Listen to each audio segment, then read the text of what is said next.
Alvin, ang sundalo. Credit to the author. 3,300-17. Ang mga pangalan po na nandito ay galing sa mga name generator.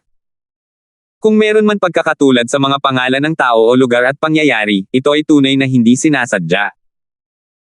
Pagkatapos magsalita ni Alvin, si Benjin, ang kanyang pangalawang senior brother, ay humakbang paarap at same time na nagsabi, Senior Tyson, matagal nang alam ng lahat sa Heavenly Pool Palace ang tungkol sa labanang ito. Kung ayaw mong mamatay si Jordan, dapat ay pinigilan mo na siya sa paghamon sa aking little junior brother. Maaari mo pa nga siyang pigilan sa pagpapakita sa Prodigy Arena ngayon. Gayunpaman, hinintay mo hanggang sa malapit na siyang makialam. Hindi ba sa tingin mo ay hindi ito nararapat? Naging seryoso ang kanyang ekspresyon sa pagtatapos ng kanyang mga salita. Bagamat hindi nagsalita ang iba, lahat sila ay tumingin sa Profound Heaven Celestial Emperor na may hindi nasisiyahang ekspresyon sa kanilang mga mukha. Sumulyap sandali ang matandang lalaki kay Alvin bago niya itinaas ang kanyang kamay at iniligtas si Jordan. Sa sandaling ito, pinagsalikop ng elder ng Sword Trial Pavilion ang kanyang mga kamao at sinabing, Panginoon ko, ang Sword Trial Pavilion ang hukom ng laban ngayon. Kung si Alvin ang natalo ngayon, sa palagay ko ay hindi ka sana nakialam, di ba? Bagamat makikita ang kaunting takot sa kanyang mga mata, inipon niya ang lahat ng kanyang lakas ng loob para magsalita. Pinayagan ba kitang magsalita? Walang pakialam na tiningnan ng matandang lalaki ang matanda nang may lumabas na isang malakas na enerhiya at itinulak ito paatros, dahilan para matisod ito. Agad na dumura ng dugo ang matanda, at kitang-kita ang panghihina ng kanyang enerhiya. Napasinghap ang mga disipulo ng Heavenly Pool Palace. Same time silang nagbulungan. Bagamat hindi sila sang-ayon sa mga ikinilos ng Profound Heaven Celestial Emperor, wala silang masabi o magagawa. Mukhang determinado ang Profound Heaven Celestial Emperor na iligtas ang kanyang disipulo. Matagal na niyang disipulo si Jordan, di ba? Bukod pa rito, siya ang pinakanamumukod tanging disipulo ng Profound Heaven Celestial Emperor. Hindi nakakagulat na hindi kayang panoorin ng Profound Heaven Celestial Emperor ang pagkamatay niya. Masyadong arrogant ang Profound Heaven Celestial Emperor. Bueno, ang Profound Heaven Celestial Emperor ay may lakas na maging arrogant. Sa sandaling ito kung kailan inakala ng lahat na kaya ni Jordan na mabuhay. Tyson, dahil ito ay isang labanang may hangganan ng buhay o kamatayan, hindi ka dapat makialam. Isang boses ang umalangaw-ngaw mula sa malayo. Mahirap matukoy kung boses ito ng lalaki o babae. Gayunpaman, walang duda na ang taong nagsalita ay papalapit na. Nang marinig ang boses, bahagyang nagbago ang ekspresyon ng matandang lalaki. Pagkatapos, pinagsalikop niya ang kanyang mga kamao at yumuko. Pagbati, Panginoon ng Palasyo. Pagkatapos niyang magsalita, 3 figure ang lumitaw sa di kalayuan. Ang 2 figure sa likuran ay kay Sultan, ang emperador ng langit sa luntiang prairie, at kay Zenaida, ang walang awang emperador ng langit. Ang nangunguna ay isang marangal na lalaking nasa katanghaliang gulang na may malajay na kutis na nakasuot ng mahabang puting damit. Ang lalaking ito ay walang iba kundi si Darwin Young, ang unang pagsubok na emperador ng langit. Siya rin ang pinakamalakas na may titulong emperador ng langit sa palasyo ng langit. Sinasabing kahit magsanib puwersa ang emperador ng langit na malalim ang langit at ang emperador ng langit na malamig ang gabi, hindi pa rin sila makakalaban niya. Bagamat hindi ito nakumpirma, batay sa reaksyon ngayon ng emperador ng langit na malalim ang langit, posible na may kaunting katotohanan sa tsismis. Guru. Bahagyang nagulat si Alvin nang una niyang makita si Sultan. Pagkaraan ng ilang sandali, naisip niya na malamang nahulaan na ni Sultan na makikialam ang Profound Heaven Celestial Emperor. Malamang na hinanap ni Sultan ang Palace Master ng Heavenly Pool Palace kasama si Zenaida bago niya imbitahan ang Palace Master ng Heavenly Pool Palace dito. Pagbati, Guru ng Palasyo. Matapos yumuko at bumati kay Darwin ang Profound Heaven Celestial Emperor, sumunod naman ang lahat at binati siya. Marami sa kanila ang natuwa na parang ngayon lang nila nakita ang kanilang idolo. Tutal, ito ang unang beses nilang nakita ang Palace Master ng Heavenly Pool Palace. Hindi ko inaasahan na makikita ko ang ating Palace Master ngayon. Matapos sumali sa Heavenly Pool Palace ng mahigit 1,000 taon, ito ang unang pagkakataon na makikita ko ang Palace Master. Ano ang maganda sa 1,000 taon? Mahigit 4,000 taon na ako sa Heavenly Pool Palace, at ito rin ang unang beses na nakita ko ang Palace Master. Kaya, dapat ba tayong magpasalamat kina Alvin at Jordan para sa pagkakataong ito? Hindi, dapat kang magpasalamat sa Profound Heaven Celestial Emperor. Kung hindi siya nakialam, hindi natin makikita ang Palace Master ngayon. Samantala, tumingin si Darwin kay Tyson, ang Profound Heaven Celestial Emperor, at mahinahong nagtanong, Tyson, mayroon ka bang anumang pagtutol sa mga salitang sinabi ko? Sa kabila ng katahimikan ng kanyang boses, puno ito ng hindi mapagkakamalang awtoridad. Pakiramdam ng isa ay hindi nila siya kayang labanan. Huminga ng malalim ang matanda bago seryosong sumagot, dahil nagsalita na ang Palace Master, wala na akong ibang tutol.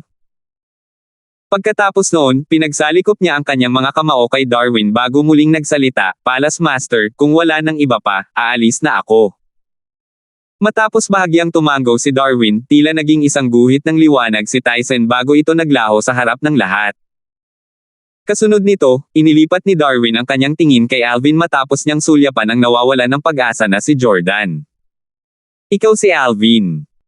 Hindi na hinintay ang sagot ni Alvin, sumulyap siya kay Sultan at sinabing, Sultan, napakaswerte mo na mayroon kang isang estudyanteng may ganitong talento. Palace Master. Bahagyang tumango si Alvin bilang tugon kay Darwin.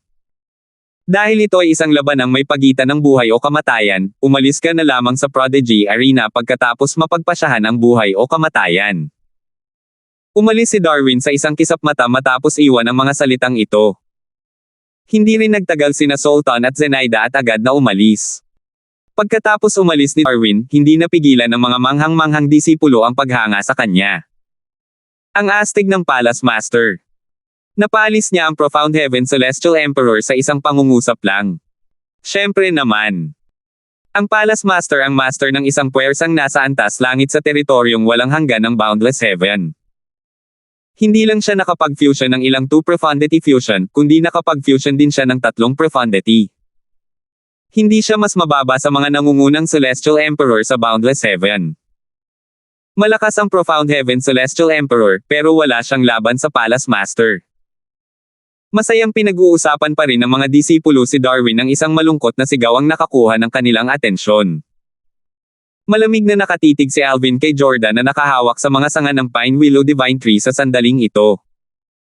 Sa isang iglap, humigpit ang mga sanga nito sa paligid ni Jordan, na ikinamatay niya. Nakatatanda kong kapatid. Sabay na sigaw ni Geoff at Wesley na may malungkot na ekspresyon sa kanilang mga mukha. Nakahinga sila ng maluwag nang dumating ang kanilang Panginoon, siguradong mabubuhay ang kanilang nakatatandang kapatid.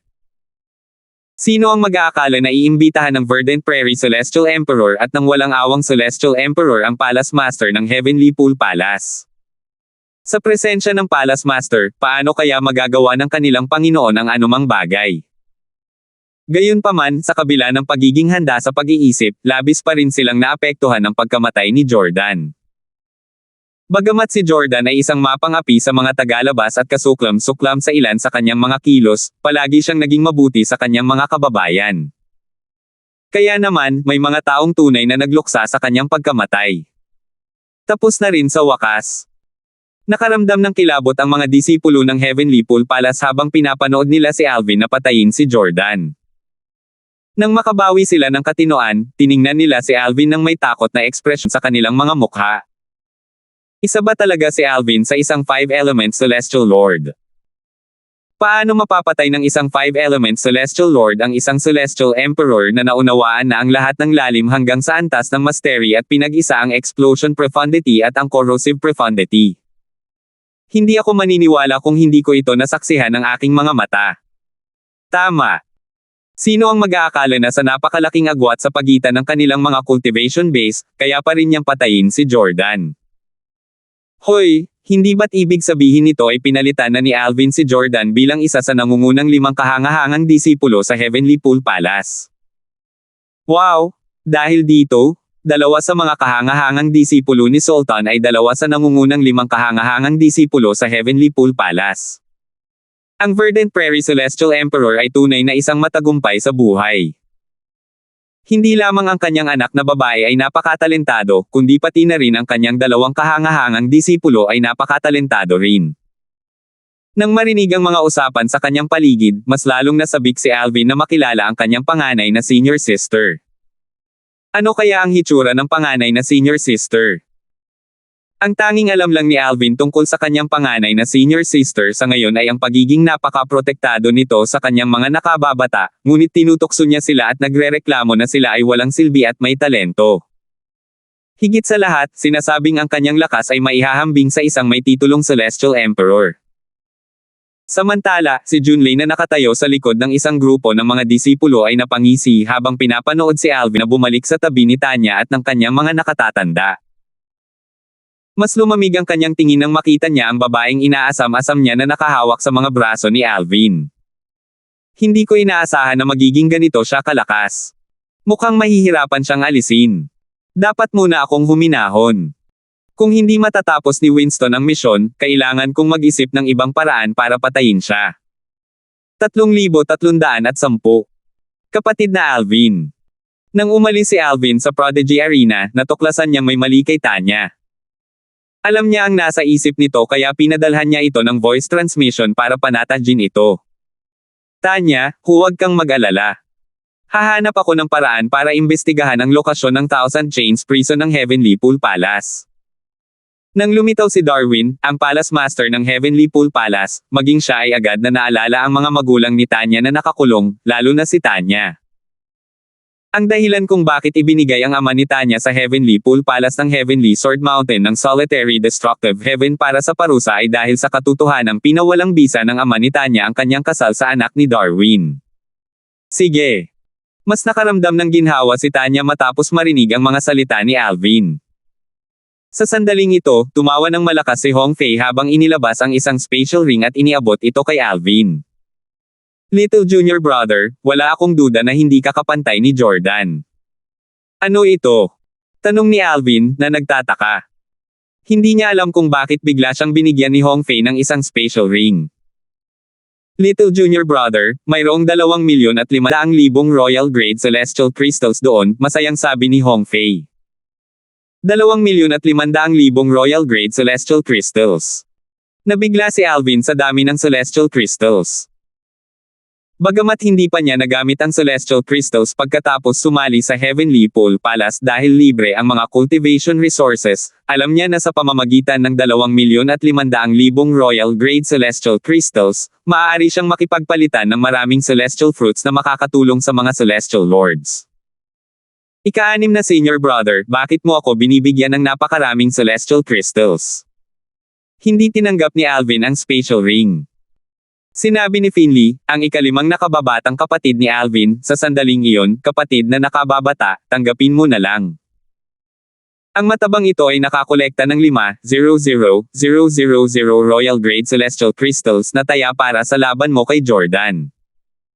Tumanggap lamang siya ng mga taya mula sa mga tumaya kay Jordan. Dahil dito, nanalo siya ng maraming Celestial Crystals.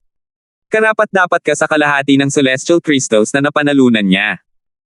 Tiningnan ni Melinda si Hong Fei mula sa gilid ng kanyang mga mata bago niya sinabi ng may Hajijek, 6th junior brother, ang pagbabahagi ay pagmamalasakit. Dahil labis na ang pagsisikap ni Little Junior Brother para patayin si Jordan, hindi ko hihingin ang bahagi niya. Hindi ako hihingi ng marami sa iyo. 500,000 Royal Grade Celestial Crystals na ang sapat. Ikatlong senior sister, hindi patas yan. Galit na sabi ni Hong Fei. Hindi patas.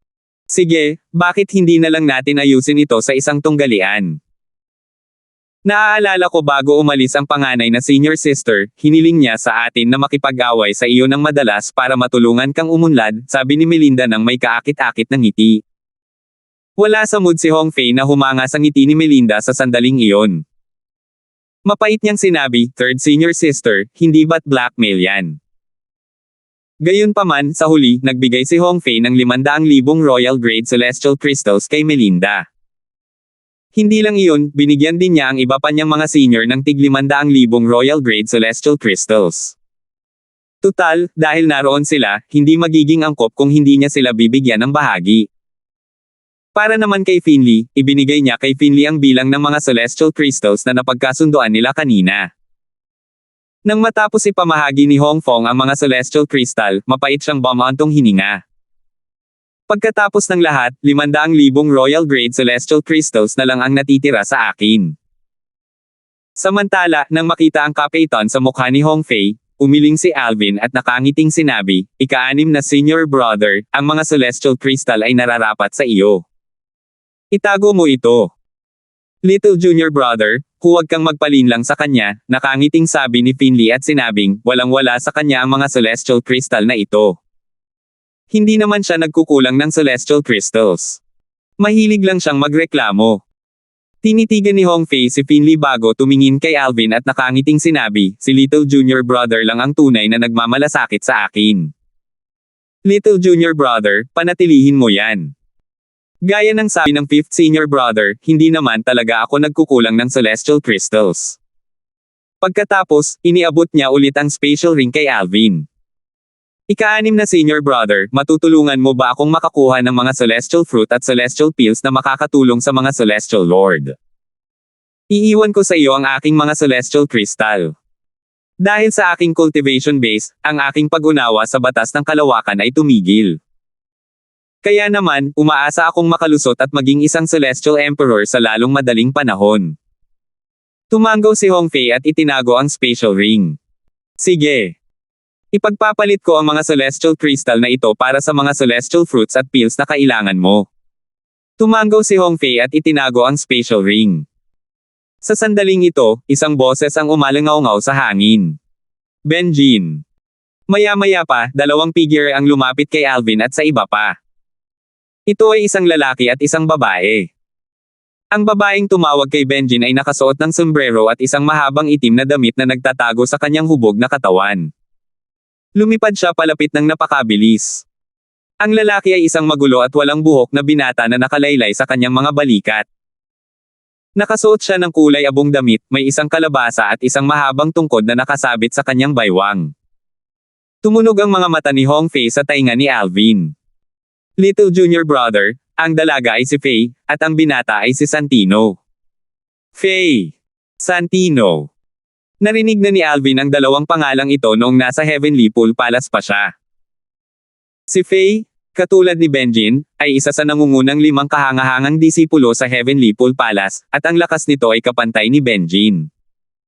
Alam din niya na si Santino ang pinakamalakas sa nangungunang 5 kahangahangang disipulo. Si Fei ay disipulo ng Howland Celestial Emperor at si Santino naman ang tanging disipulo ng Howling Heaven Celestial Emperor, patuloy ni Hongfei. Ang Howland Celestial Emperor ay isa sa pinakamalakas na tinaguriang Celestial Emperor sa Heavenly Pool Palace. Ang kanyang lakas ay kapantay ng Profound Heaven Celestial Emperor, pangalawa lamang sa Palace Master ng Heavenly Pool Palace. Sinasabing ang Howling Heaven Celestial Emperor ay dating Howling Heaven Celestial Dog ng Three-Eyed Celestial Emperor na si Yang Jian. Batay sa sinaunang alamat sa lupa, siya dapat ang Howling Heaven Celestial Dog ng Diyos ni Erlang, naisip ni Alvin sa loob-loob. Sa kabila ng mahinang koneksyon, nakaramdam siya ng hindi maipaliwanag na pamilyaridad kay Santino, ang nag-iisang disipulo ng Howling Heaven Celestial Emperor. Sa sandaling ito, ipinakilala ni Benjin sina Alvin at Tanya kina Fei at Santino dahil ito ang kanilang unang pagkikita. Junior brother Darfield, junior sister Tanya. Walang nakakaalam kung para kay Benjin o dahil sa naunang pagganap ni Alvin, mainit na binati ni na Fei at Santino sina Alvin at Tanya. Senior sister Fei, senior brother Son. Agad na bati ni Alvin sa dalawa. Sabi ni Fei, "Kapatid na binata, sikat ka na simula pa noong 3 taon na ang nakalilipas, lalo na pagkatapos mong tanggapin ang hamon ni Jordan. Noong una, akala ko ang mga ginawa mo ay katumbas ng paghingi ng kamatayan, pero masasabi kong talagang namangha ako sa performance mo ngayon. Hindi lang ako, pati na rin ang iba, ay hindi inaasahan na papatayin mo si Jordan." Akala nila. Bigla siyang natigilan. Nakangiting sabi ni Alvin, "Akala nila ako ang namatay, di ba? Alvin, sayang man at sumama ka na kay Lord Sultan. Kung hindi, aanyayahan kita na sumama sa aking Panginoon," pabirong sabi ni Santino. Noon, inakala kong si Alexander, ang disipulo ng Cloud Zither Celestial Emperor, ang papalit kay Jordan. Gayunpaman, ang iyong tagumpay ay dumating na parang bigla na lang. Tama ba ang sinabi ko, Santino? Sa pagtatapos ng kanyang pangungusap, tumingin si Faye kay Santino para sa kumpirmasyon. Tama ka. Tumanggaw si Santino. Isang mainit na ngiti ang sumilay sa kanyang mukha habang sinasabing, isang biglaang pag-atake, ay isang kasabihan mula sa aking planetang sinilangan. Isang biglaang atake. Isang kasabihan mula sa kanyang planetang pinagmulan. Nanlaki ang mga mata ni Alvin nang hindi mahahalata matapos magsalita si Santino. Tumingin siya kay Santino at nagtanong, Senior Brother Son, nasa planeta ka ba ng Yanhuang sa Yanhuang Realm? Namangha si Santino. Alam mo ba ang tungkol sa planetang Yanhuang? Huwag mong sabihing taga-planet Yanhuang ka rin. Oo. Tumanggaw si Alvin. Ganoon ba? Agad na lumiwanag ang mga mata ni Santino. Junior Brother Darfield, saang panahon ka nanggaling? Bumalik ako sa planetang Yanhuang 200 taon na ang nakalilipas, ngunit nagbago na ang lahat. Ipinanganak ako noong 2000 AD, sabi ni Alvin. Pagkatapos, nagtanong siya, Senior Brother Son, ilang taon ka na ngayon? Medyo mahigit 800 taong gulang na, sagot ni Santino. Medyo mahigit 800 taong gulang. Mga 500 taon na mas matanda sa akin. Nagliwanag ang mga mata ni Alvin. Senior Brother Son, ibig sabihin ba nito ay ipinanganak ka noong 1500 AD? Galing ka ba sa dinastiyang Ming? Bagamat hindi gaanong maalam si Alvin tungkol sa kasaysayan noong nabubuhay pa siya sa mundo, alam niyang ang 1500 AD ay nasa panahon ng dinastiyang Ming. Oo, tumanggo si Santino at sinabing, hindi ka lang isang ascender na katulad ko, kundi nagmula ka rin sa parehong lugar na kinaroroonan namin ng aking Panginoon. Nagtatakang tanong ni Alvin, Senior Brother Son, ang Howling Heaven Celestial Emperor. Siya ba talaga ang Three-Eye Celestial Emperor's Howling Heaven Celestial Dog? Opo. Tumanggaw si Santino. Si Master ay nagmula sa Jade Emperor Heaven, at dati siyang nakatira kay Senior Uncle Yang Jian. Gayunpaman, dahil sa ilang alitan, nagkaroon sila ng alitan. Dahil doon, pumunta ang aking Master sa Heavenly Pool Palace ng Boundless Heaven. Maraming taon na ang nakalilipas, matapos kong makuha ang kanyang pamana sa makamundong kaharian, personal niya akong dinala sa Heavenly Pool Palace. 3,311. Naliwanagan si Alvin nang marinig ang mga salita ni Santino. Dati niyang iniisip kung paano nauugnay ang Howling Heaven Celestial Emperor ng Heavenly Pool Palace sa Howling Heaven Celestial Dog na pagmamayari ng Diyos ni Erlang. Kung siya nga ang Howling Heaven Celestial Dog, dapat ay kabilang siya sa isa sa mga puwersang nasa antas langit sa Jade Emperor Heaven. Bakit siya naroon sa Heaven Grade Heavenly Pool Palace ng Boundless Heaven? Lumalabas na nagkaroon ng hindi pagkakasundo ang Howling Heaven Celestial Dog at si Yang Jian. Medyo mausisa siya tungkol sa alitan na nagtulak sa Howling Heaven Celestial Dog na umalis sa Jade Emperor Heaven patungo sa Heavenly Pool Palace sa Boundless Heaven na hindi niya alam. Nagmuni-muni si Alvin sa loob-loob niya, marahil, hindi rin alam ni Santino ang dahilan. Tutal, sumali siya sa Heavenly Pool Palace pagkaalis niya sa Yanhuang Realm at pag-akyat sa Boundless Heaven. Pareho ba kayong taga-iisang planeta? Nagulat si Faye nang marinig niya ang pag-uusap ni na Alvin at Santino. Kahit ang aking Panginoon ay taga-iisang planeta, nakangiting sabi ni Santino habang nakatingin kay Alvin at sinabing, Junior Brother Darfield, magpalitan tayo ng Soul Pearls. Uminom tayo kapag libre ako. Kapag gusto mo, gusto kitang isama para makilala ang aking Panginoon. Tiyak na matutuwa siyang makilala ka. Mas pala kaibigan na siya ngayon kumpara sa dati na magalang lang. Para bang matagal na niyang kilala si Alvin. Sige. Gayun din, nakaramdam din si Alvin ng pamilyaridad kay Santino dahil sa iisang lugar silang nanggaling. Kaya naman, hindi siya nagatubiling makipagpalitan ng Soul Pearls kay Santino. Maya-maya, tumanggo si Santino sa iba at nagpaalam kay Alvin bago umalis. Junior Brother Darfield, aalis muna ako. Pagkatapos magsalita ni Faye ng ilang salita pa kay Benjin, umalis na rin siya.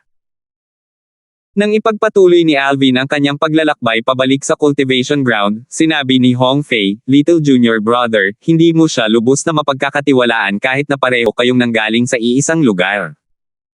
Ngayon ko lang siya nakitang ganito kasigla at kabait sa isang tao noon. Naghinala siya dahil pakiramdam niya ay iba ang ugali ni Santino sa kanya. Matabang, wala namang masamang intensyon si Senior Brother Santino. Bukod pa rito, dahil sa lakas niya, wala naman siyang mapapala sa pagiging palakaibigan sa Little Junior Brother, di ba? Sabi ni Melinda pagkatapos niyang umiling. Ikatlong senior sister, hindi ako sang-ayon. Sa pagkakaalam ko, maraming magagandang babaeng disipulo sa Heavenly Pool Palace ang interesado kay Santino, ngunit hindi niya sila pinapansin. Hindi ba't kakaiba iyon? Siguro may gusto siya sa mga lalaki. Napakagwapo ni Little Junior Brother, hindi nakakagulat kung may gusto siya kay Little Junior Brother, sagot ni Hong Fei. Tumawa si Willa nang marinig ang mga salita ni Hong Fei. Pagkatapos, makahulugan niyang tinanong, ika-6 na nakababatang kapatid, nalulungkot ka pa rin ba sa pagtanggi ng nakababatang kapatid na si Fei? Ayaw mo ba kay nakababatang kapatid na Santino dahil sinabi niyang gusto niya ang isang lalaking katulad ni nakababatang kapatid na Santino? Pang-apat na senior sister. Natatarantang bulalas ni Hong Fei. Tama si Willa sa kanyang plano. Sige, hindi na ako magsasalita pa. Umiling si Willa at humajejek. Tumawa si Melinda. Fatty, hindi ko inaasahan na magtatanim ka ng sama ng loob kay Senior Brother Santino dahil sa bagay na ito. Hindi ba't itinakwil niya si Junior Sister Fei? Little Junior Brother, hindi pinsin ni Hong Fei si Melinda at sinabi kay Alvin, sinasabi ko ito hindi dahil sa bagay na iyon. Sa tingin ko talaga ay kakaiba siya. Tanong ni Alvin nang may ngiti sa kanyang mukha, ika-6 na senior brother, hindi ka naman ascender, di ba? Naguluhan si Hong Fei sa tanong ni Alvin, ngunit tumango pa rin siya. Tama ka. Gayunpaman, ano ang kinalaman nito sa bagay na ito? Hindi lamang ipinanganak si Hong Fei sa isang Devata realm, kundi isa rin siyang direktang inapo ng angkan ng Hong, isang puwersang may pinakamataas na antas sa Boundless Heaven. Ang kanyang lolo ang pinuno ng angkan ng Hong. Hindi kailanman maiintindihan ng mga hindi ascender ang nararamdaman kapag ang mga ascender mula sa iisang lugar ay nagtagpo sa isang Devata realm, bahagyang ngumiti si Alvin habang ipinaliwanag niya, hindi lamang napakalawak ng bawat Devata realm, kundi mayroon ding 81 Devata realms. Ano ang posibilidad na makatagpo ka ng isang tao mula sa iyong planeta sa isang Devata realm? Ang posibilidad na isa sa 1,000,000 ay hindi isang pagmamalabas sa kasong ito. Matapos matuklasan na si Santino ay tagalupa, nagkaroon si Alvin ng maipaliwanag na pakikipagkaibigan kay Santino. Bagamat magkaiba ang kanilang panahon, pakiramdam niya ay isa na lamang siyang matandang kaibigan. Sa sandaling ito, sinabi ni Benjin, tama si Little Junior Brother. Isa rin akong ascender kaya naiintindihan ko ang nararamdaman niya. Kung makakakilala ako ng isang tao mula sa parehong lugar na pinanggalingan ko, malamang ay magkakaroon agad ako ng magandang kutob tungkol sa kanya. Natahimik si Hong Fei. Naglakas loob siyang pabulaanan ang mga sinabi ng iba niyang mga nakatatanda, ngunit hindi niya ito ipinahalatang ginawa kay Benjin at sa kanilang panganay na nakatatandang ate. Tumingin si Alvin kay Melinda at nagtanong, ikatlong senior sister. Ilang araw na ang nakalipas, may narinig akong bumanggit tungkol sa Thousand Chains Prison. Mayroon bang ganitong lugar sa Heavenly Pool Palace? Ang bilangguan ng 1,000 kadena. Agad na nagliwanag ang mga mata ni Tanya nang marinig niyang binanggit ni Alvin ang Thousand Chains Prison kung saan nakakulong ang kanyang ama. Hindi sinasadyang nanigas ang kanyang katawan habang hinihintay ang sagot ni Melinda. Ang bilangguan ng 1,000 kadena. Tila nagulat si Melinda sa tanong ni Alvin. Nagtataka siyang nagtanong, bakit mo na itanong, nakababatang kapatid? Naku, curious lang ako, walang pakialam na sagot ni Alvin habang nakangiti. Bago sumagot si Melinda, sinabi ni Hong Fei, Little Junior Brother. Alam ko ang tungkol sa Thousand Chains Prison. Ito ay isang bilangguan na itinayo ng Heavenly Pool Palace. Ang mga miyembrong nakagawa ng mabibigat na kasalanan ay nakakulong doon. Sinasabing mayroong lahat ng uri ng pisikal at kaluluwang parusa doon. Marami ang namamatay doon dahil hindi nila matiis ang pagpapahirap. Nang marinig ang nakakatakot na paglalarawan ni Hong Fei sa Thousand Chains Prison, namutla si Tanya, at humigpit ang kapit niya sa braso ni Alvin. Marahang tinapik ni Alvin ang kamay ni Tanya bago nagpatuloy sa pagtatanong, nasaan ang Thousand Chains Prison? Medyo malayo ito sa likuran ng Prodigy Arena, sagot ni Hong Fei, palagi itong binabantayan ng mga makapangyarihang matatanda. Walang sino man ang pinapayagang pumasok ng walang pahintulot. Tanging mga disipulo na nagboluntaryong maging warden lamang ang maaaring pumasok sa bilangguan. Kumislap ang mga mata ni Alvin nang marinig ang mga salita ni Hong Fei. Nagtanong siya, magboluntaryo para maging warden. Ano ang mga kinakailangan para maging warden ng Thousand Chains Prison? Sumagot si Hong Fei, tanging mga kahangahangang disipulo lamang ang pinapayagang magboluntaryo bilang mga warden. Ito ay isang patakaran na ginawa ng isa sa mga dating Palace Masters ng Heavenly Pool Palace. Ano ang iniisip niya nang itakda niya na tanging mga kahangahangang disipulo lamang ang maaaring magboluntaryo? Mayroon bang sino mang kahangahangang disipulo na may oras upang maging isang warden sa Thousand Chains Prison? Tiningnan ni Benjin si Hong Fei bago niya sinabi, ang pagboboluntaryo sa Thousand Chains Prison ay may kaakibat na malalaking responsibilidad. Hindi lamang ang mga miyembro ng Heavenly Pool Palace ang nakakulong doon, kundi mayroon ding mga tagalabas. Sa katunayan, sinasabing may ilang mga may titulong Celestial Emperor na nakakulong din doon. Malamang na ang mga may titulong Celestial Emperor ay nagtangkang saktan ang palasyo o hamakin ang palasyo. Nabalitaan kong ang ilan sa kanila ay hindi maaaring patayin dahil sa kanilang pag-unawa sa batas ng mundo. Tutal, sa batas ng mundo, ang kanilang mga depensa ay napakagaling. Maaari lamang mangarap ang isa na makalaya sa kanila mula sa bilangguan. Noong nakaraan, mayroong isang may titulong Celestial Emperor na pinalaya ng kanyang inapo. Pagkatapos noon, pinatay niya ang maraming disipulo ng Heavenly Pool Palace. Sa huli, siya ay nahuli at natalo muli ng Palace Master. Dahil maingat na napili ang mga kahangahangang disipulo, maliit ang posibilidad na sila ay mga especially iya na dumating upang palayain ang mga bilanggo. Gaya ng inaasahan, pagkatapos malikha ang panuntunan, kakaunti o walang insidente ng mga bilanggo na tumatakas mula sa Thousand Chains Prison. Maraming natutunan si Alvin tungkol sa Thousand Chains Prison mula kay Benjin. Ang mga warden ay ilalagay sa Thousand Chains Prison sa loob ng isang takdang panahon. Bukod pa riyan, gagantimpalaan sila ng malaki ng Royal Grade Celestial Crystals para sa kanilang mga serbisyo, dagdag ni Benjin. Pangalawang nakatatandang kapatid. Tumingin si Melinda kay Benjin. Naaalala ko. Kayo ng nakatatandang kapatid ay dating mga warden sa Thousand Chains Prison, tama ba? Tama. Tumanggaw si Benjin. Sa katunayan, mayroong isang bagay na hindi alam ng sino man sa inyo. Nagsimulang maunawaan ng panganay na senior sister ang batas ng kamatayan dahil sa Thousand Chains Prison. Ang Thousand Chains Prison ay puno ng aura ng kamatayan kaya ito ang pinakamagandang lugar upang maunawaan ang batas ng kamatayan. Bago umalis ang panganay na senior sister sa Heavenly Pool Palace, siya ang pinuno ng mga warden ng Thousand Chains Prison. Nagulat si Alvin. Ang pinakamatandang ate na hindi pa niya nakikilala ay dating pinuno ng mga warden ng Thousand Chains Prison. 3,312. Hindi ba naunawaan ng panganay na kapatid na babae ang batas ng kamatayan noon? Sina Melinda, Willa, Finley, at Hong Fei ay sabay-sabay na tumingin kay Benjin, nagulat. Ang panganay na senior sister ay lumipat lamang sa pag-unawa sa batas ng kamatayan matapos maging isang kahangahangang disipulo. Bahagyang ngumiti si Benjin habang tinitingnan ang kanyang nalilitong mga nakababata. Bahagyang naalala niya ang kanyang mga karanasan habang patuloy na sinasabi, normal lang na walang nakakaalam sa inyo tungkol dito. Tutal, hindi naman kayo sumali sa amin. Kami lang ng panganay na senior sister ang naroon noong mga panahong iyon. Gulat pa rin, tanong ni Hong Fei, natigilan si Hong Fei habang nakatingin kay Benjin.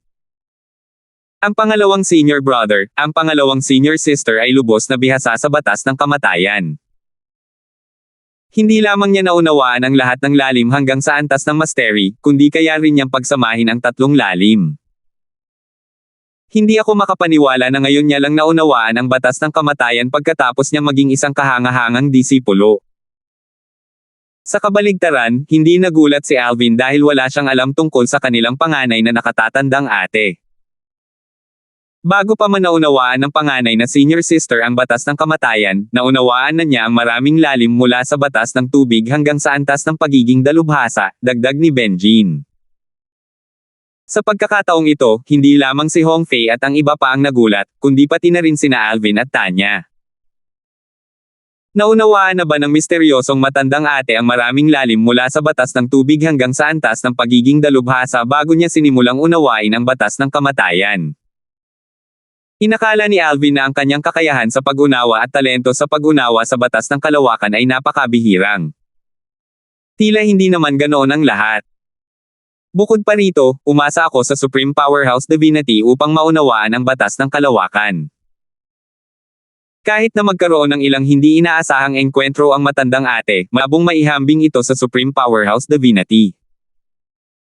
Dahil sa bagong impormasyong ito, isang paggalang sa kanyang pinakamatandang ate ang nagsimulang mag-ugat sa puso ni Alvin. Nang bumalik si Alvin sa cultivation ground ni Sultan, bumalik siya sa kanyang cultivation place kasama si Tanya pagkatapos magpaalam sa kanyang mga nakatatanda. Kapatid na Alvin, sigaw ni Tanya nang may hindi maitagong pananabik. Paanong hindi alam ni Alvin ang iniisip ni Tanya? Bahagya siyang ngumiti at sinabing, kakausapin ko ang 6th senior brother at aalamin kung paano maging warden ng Thousand Chain Prison.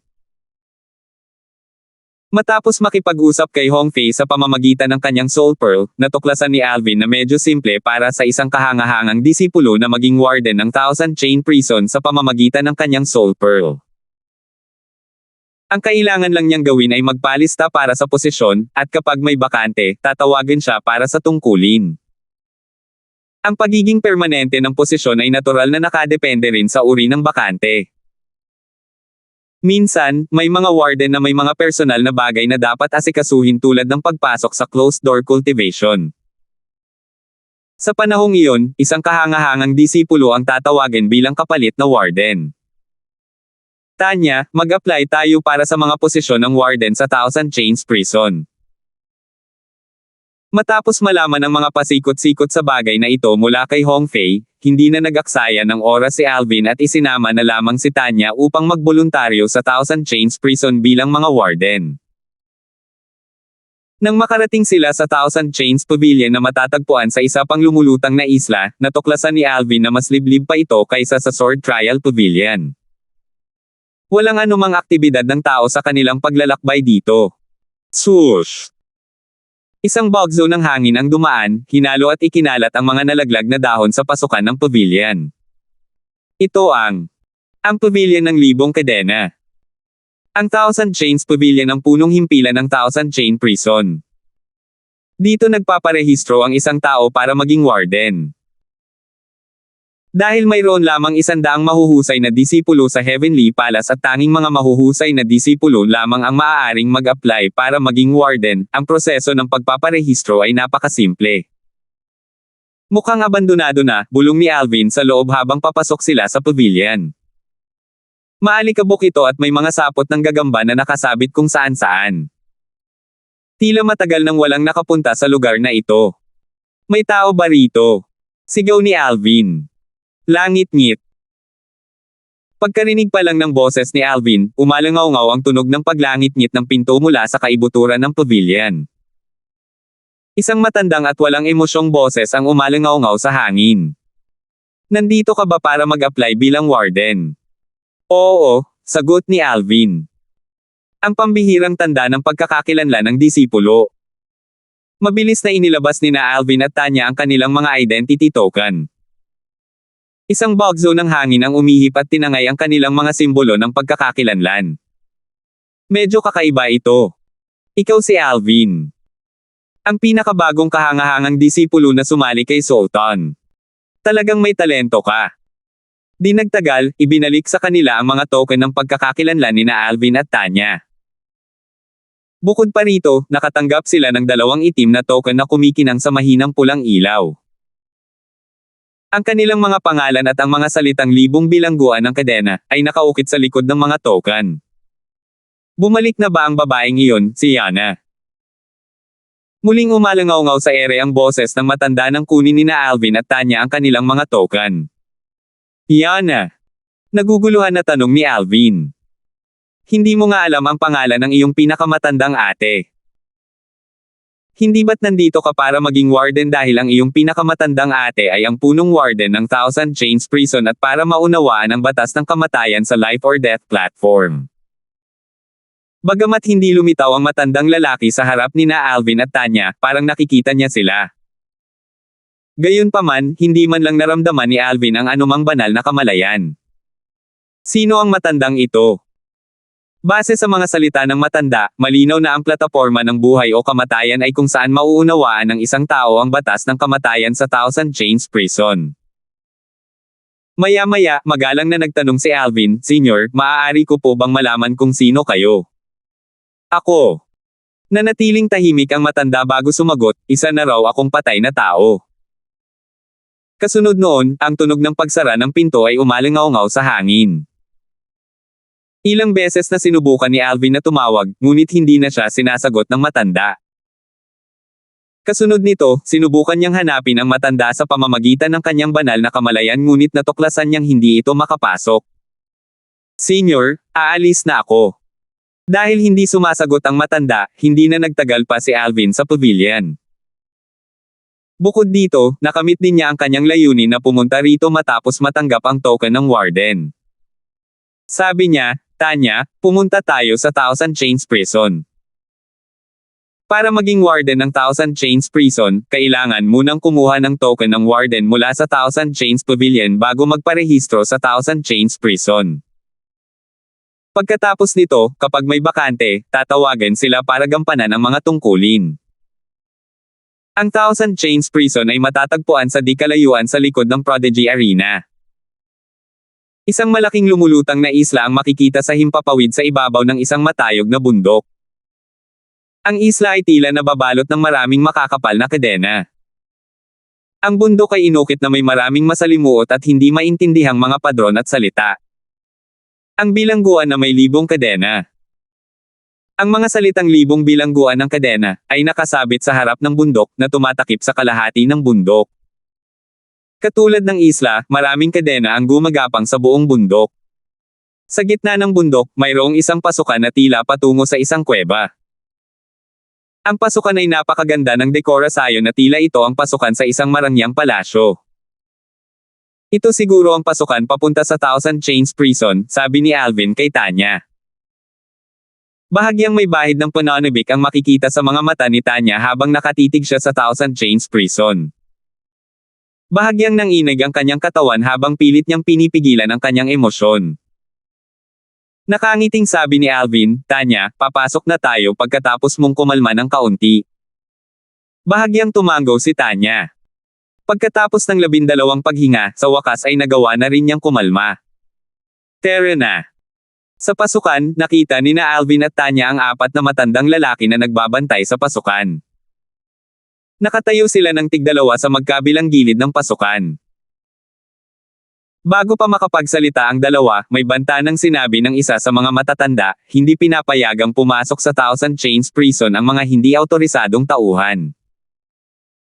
Ang matandang lalaki ay nagmukhang isang puting leon dahil sa kanyang makapal at puting balbas, magulo at mahabang puting buhok, at puting kilay.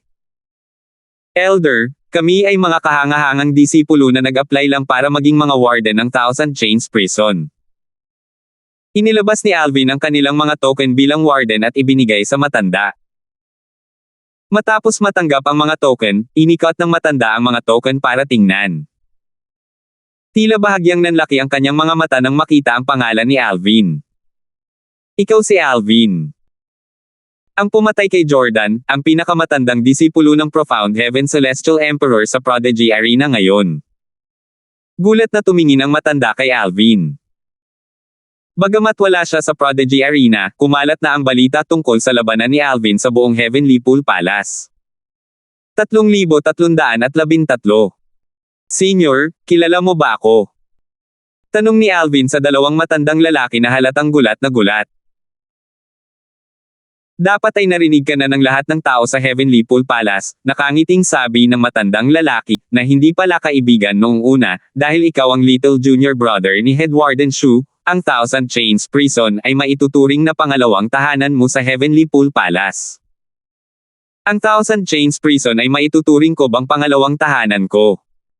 Bahagyang natigilan si Alvin nang marinig niya ang mga salitang ito. Nang makabawi siya ng katinoan, ngumiti siya ng mapait. Kung nakabalik na siya sa mundo at may nagsabing pangalawang tahanan niya ang bilangguan, sasampalin na niya ang taong iyon. Tumawa ang matanda bago sinabing, Alvin, hayaan mong ilibot kita.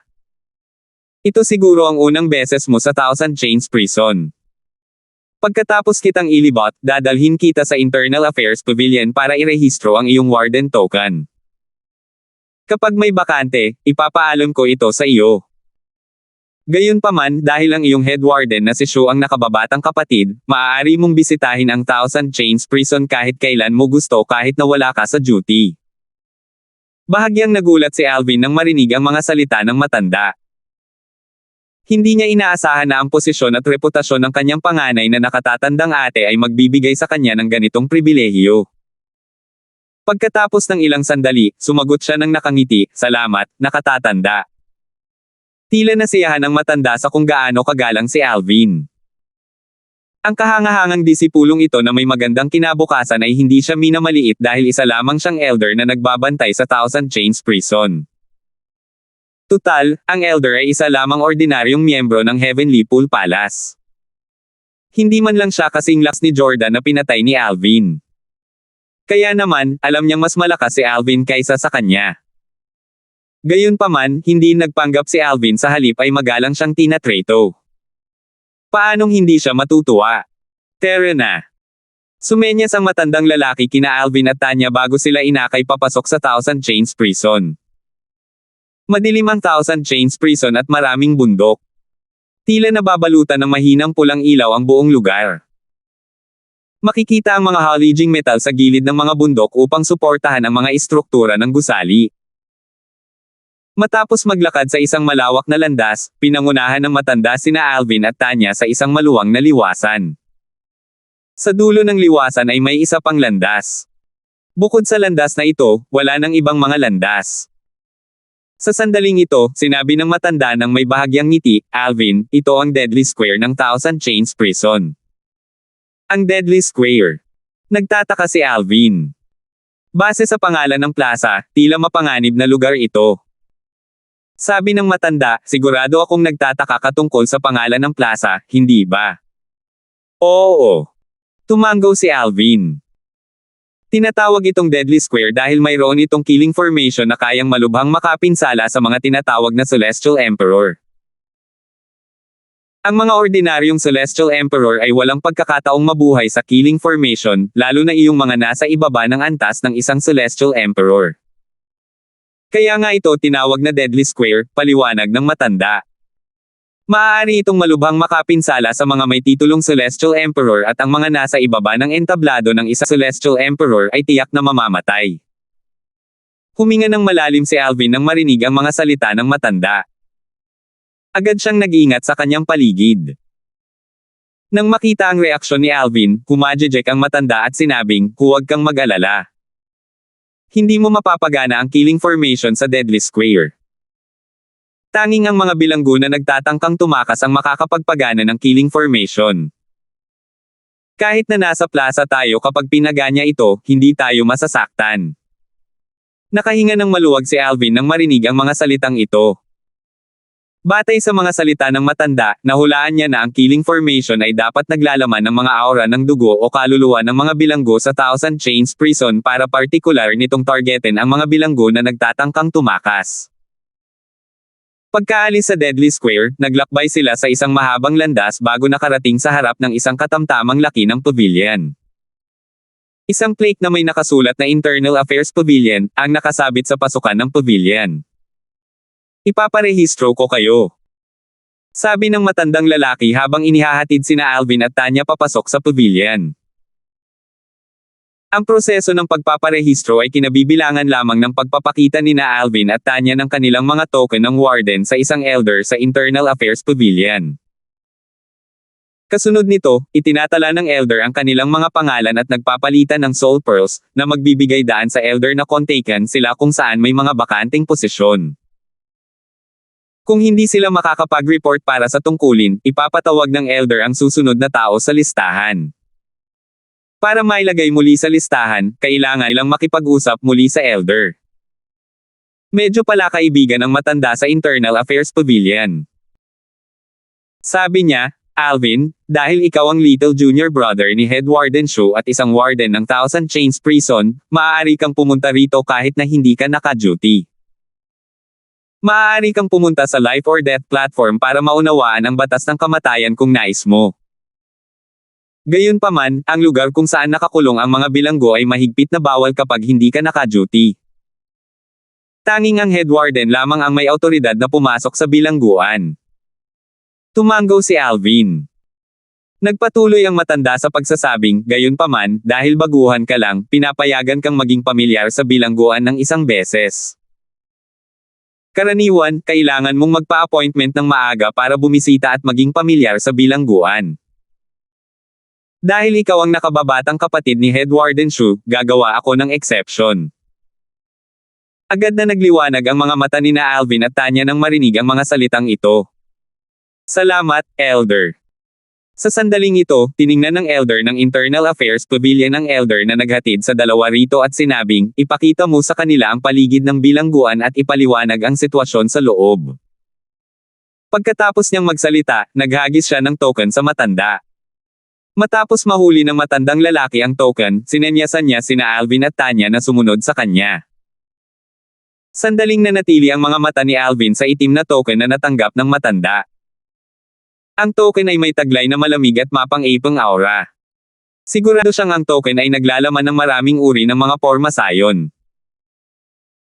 Nang makita ng matandang lalaki si Alvin na nakatingin sa token, ipinaliwanag niya, ito ang token para makapasok sa bilangguan na inilalabas ng Internal Affairs Pavilion.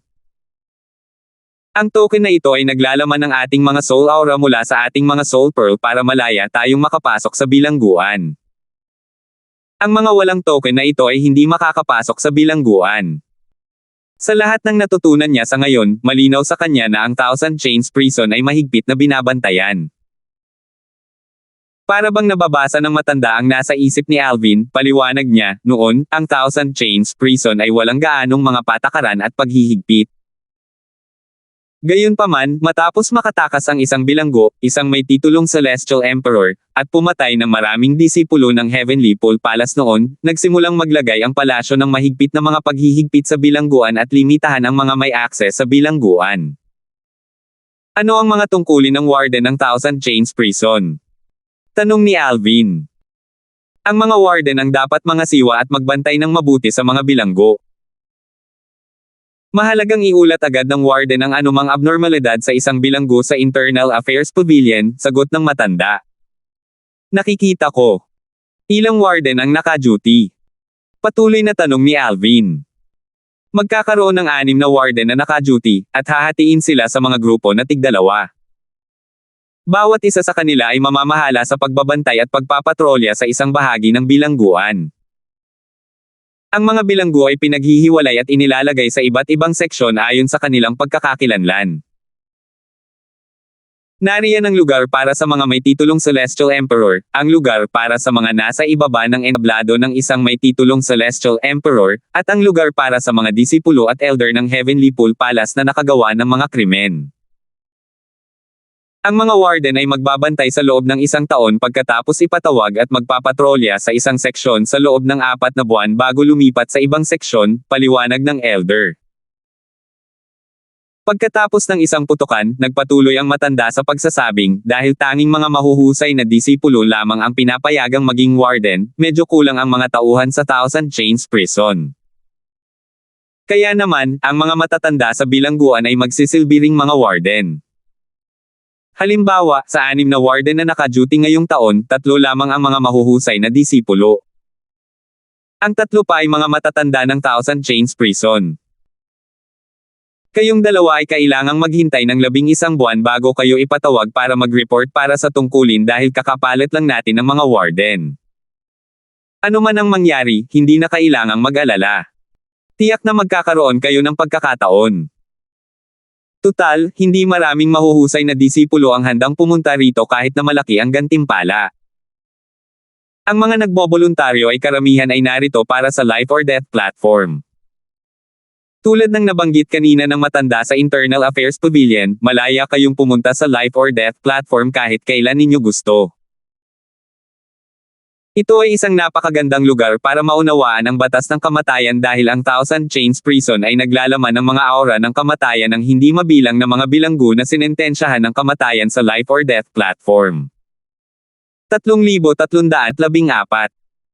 Hindi ito ang unang beses na narinig ni Alvin ang tungkol sa plataporma ng buhay o kamatayan. Alam niya bago pa man siya pumunta rito na ang plataporma ay lubos na nakakatulong sa pag-unawa sa batas ng kamatayan. Matapos muling marinig ang matandang lalaki na nagsasalita tungkol sa plataporma ng buhay o kamatayan, sabik siyang galugarin ang plataporma. Wala sa mga kahangahangang disipulo na nagpalista bilang mga warden sa Thousand Chains Prison ang narito para sa Celestial Crystals. Lahat sila ay narito upang maunawaan ang batas ng kamatayan sa life o death platform, sabi ng matanda, ang bawat warden ay binibigyan lamang ng 1 taon upang maunawaan ang batas ng kamatayan sa life o death platform, katulad ng oras na sila ay nasa tungkulin. Kung gusto nilang maunawaan muli ang batas ng kamatayan sa platform, kailangan nilang magpalista para sa 1 pang taon ng serbisyo sa Thousand Chains Prison. May ilang kahangahangang disipulo na patuloy na nagtatrabaho ng ilang taon bago maunawaan ang batas ng kamatayan ng sabay-sabay sa platform. Pagkatapos sabihin iyon, tumingin ang matanda kina Alvin at Tanya bago niya idinagdag, gayunpaman, may exception para sa inyong dalawa. Malaya kayong pumunta sa life or death platform kahit kailan ninyo gusto at manatili hanggat kailangan ninyo dahil ikaw ang junior ni Head Warden Shu. Bahagyang may bahid ng inggit ang makikita sa boses ng matanda nang magsalita ito. Kung gusto niyang maunawaan ang batas ng kamatayan sa plataporma ng buhay o kamatayan, kailangan niyang mag-ambag ng naaayon bago siya payagang gawin ito. Dahil si Head Warden Shu ay siya ring Pavilion Master ng Life or Death Pavilion, inutusan niya ang kanyang mga nasasakupan sa pavilion na payagan ang kanyang mga nakababata na magkaroon ng libreng access sa plataporma. Natural, nangangahulugan ito na tanging ang mga kahangahangang disipulo ni Sultan lamang ang may ganitong pribilehiyo sa Heavenly Pool Palace, paliwanag ng matanda. Hindi lang ang pinakamatandang senior sister ang head warden ng Thousand Chains Prison, kundi siya rin ang Pavilion Master ng Life or Death Pavilion. Nang marinig ang mga salitang ito, naramdaman ni Alvin na marami pa siyang hindi alam tungkol sa kanyang pinakamatandang senior sister. Tila ang mga natutunan niya sa ngayon ay dulo lamang ng iceberg.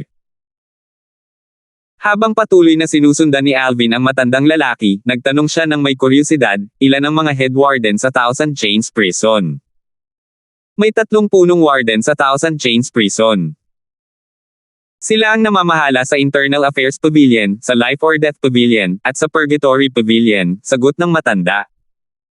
Ang Purgatory Pavilion. Napukaw ang interes ni Alvin. Nalaman niya na ang Internal Affairs Pavilion ang namamahala sa Thousand Chains Prison, at ang Life or Death Pavilion ang lugar kung saan banibitay ang mga bilanggo, at dito rin matatagpuan ang Life or Death Platform kung saan mauunawaan ng isang tao ang batas ng kamatayan. Hindi pa niya naririnig ang tungkol sa Purgatory Pavilion. Ang Purgatory Pavilion ay kilala rin bilang Punishment Pavilion. Bukod sa mga nasa death row, ito ang humahawak sa parusa ng iba pang mga bilanggo. Gaya ng alam mo na, ang mga nasa death row ay ipinapadala sa Life o Death Pavilion, sagot ng matanda. Pagkatapos ng maikling paghinto, tumingin siya kay Alvin at same time na sinabi, ang Pavilion Master ng Internal Affairs Pavilion ay may magandang relasyon kay Head Warden Shu. Gayunpaman, ang Pavilion Master ng Purgatory Pavilion at si Head Warden Shu ay hindi magkasundo. Kung maaari, subukang iwasan ang Pavilion Master ng Purgatory Pavilion. Tiyak na mahihirapan ka niya. Tutal, wala si Head Warden Shu ngayon. Kung nandito lang siya, hindi siya kikilos ng ganoon kawalang ingat. Tumaas ang kilay ni Alvin at nagtanong, gaano siya kalakas? Halos maihahambing ang lakas niya sa isang may titulong Celestial Emperor, sagot ng matanda. Halos maihahalin tulad sa isang may titulong Celestial Emperor. Natigilan si Alvin.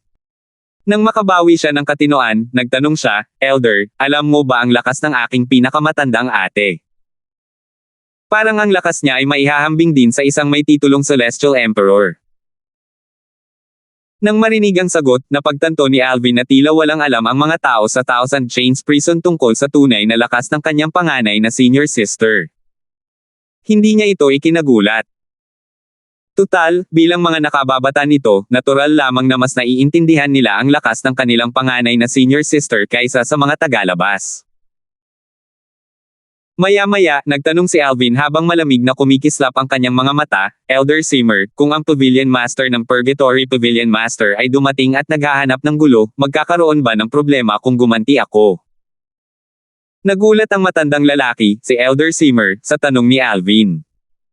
Di Alvin. Ang lakas niya ay maihahambing sa isang may titulong Celestial Emperor, sigurado ka bang kaya mong kalabanin ang isang taong tulad niya? Sa Heavenly Pool Palace, walang sino man ang mas mababa sa entablado ng isang may titulong Celestial Emperor na may kakayahang talunin siya. Sa pinakamarami, ang laban ay magtatapos sa tabla. Sumagot si Alvin nang may bahagyang ngiti sa kanyang mukha, nagtatanong lang ako. Wala nang ibang kahulugan ang tanong na yan. Natural lang na makakaganti ka kung aatakihin ka niya, pero tiyak na aakusahan ka niya ng kawalang galang sa iyong nakatataas. Hindi kanya mapapatay, pero kaya kanyang dalhin sa Purgatory Pavilion para parusahan, sabi ng matanda habang umiiling. Nanliit ang mga mata ni Alvin nang hindi mahahalata habang nagtatanong, paano kung hindi siya ang katapat ko? Sumagot ang matanda, iyon. Kung hindi siya ang makakalaban mo, hindi kanya ipaglalaban. Gayunpaman, kung gagawin niya iyon, kung gagaantay ka, hahayaan na lang ng Heavenly Pool Palace ang bagay na ito hanggat hindi mo siya papatayin. Naiintindihan ko. Tumango si Alvin bago niya idinagdag, Elder Simmer, maaari mo na kaming dalhin sa bilangguan ngayon. Sa palagay ni Alvin, mas mahalaga ang bilangguan kaysa sa Pavilion Master ng Purgatory Pavilion Master at sa Life or Death platform. Tutal, ang tanging dahilan kung bakit sila ni Tanya ay sumali sa Heavenly Pool Palace ay para iligtas ang mga magulang nito.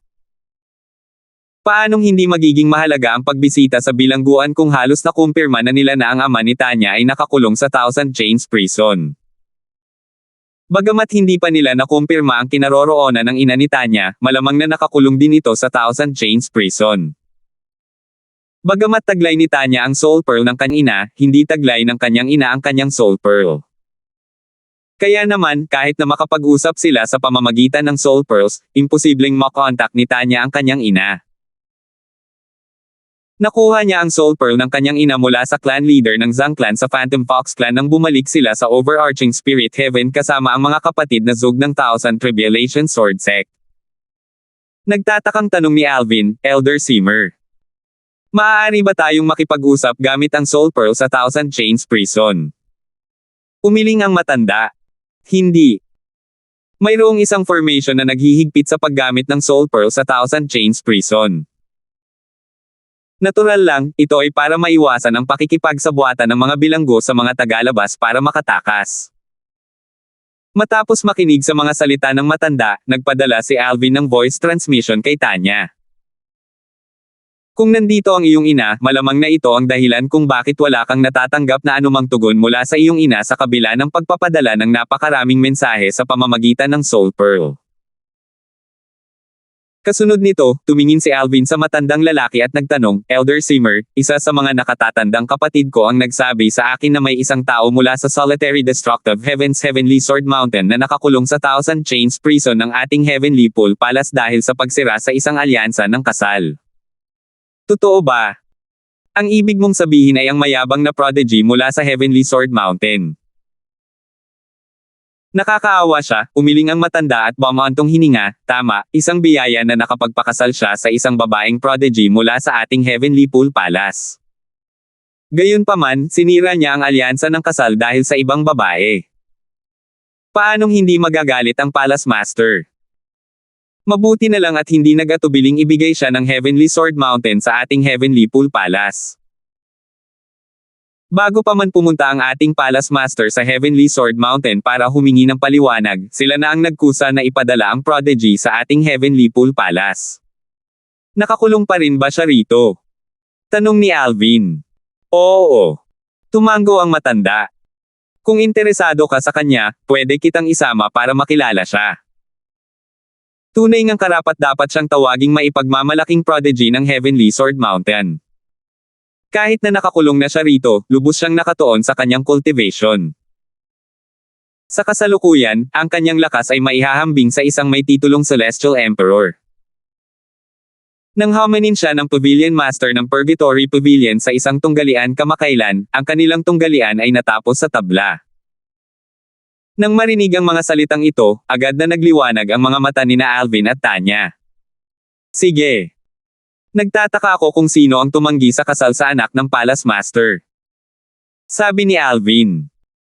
Sa kabilang banda, labis na nalungkot si Tanya nang maisip niyang sa wakas ay makikilala na rin niya ang kanyang ama. Patuloy na nagtanong si Alvin, Elder Simmer, kilala mo ba ang babaeng naging dahilan upang tanggihan ng mapagmataas na kababalaghan ng Heavenly Sword Mountain ang anak na babae ng Palace Master? Oo. Nakakulong din ang babaeng iyon dito, tumango ang matanda habang sinasabi, hindi siya tao kundi isang celestial beast. Para maging eksakto, isa siyang Phantom Fox. Iniutos ng Palace Master na magkatabi silang ikulong. Nagkikitan sila pero hindi sila maaaring magkasama. Paminsan-minsan, pahihirapan ang babae at isa ring uri ng parusa para sa mayabang na prodigy. Halos walang malay ang babae. Tuwing magkakamalay siya, pahihirapan na naman siya. Sandaling tumigil ang matanda bago nagpatuloy sa pagsasalita ng may buntong hininga, sa katunayan, medyo kaawa-awa siya. Wala siyang ginawang krimen kundi pinahirapan lang dahil umibig siya sa maling lalaki. Bahagyang nagbago ang ekspresyon ni Alvin nang marinig ang mga sinabi ng matanda.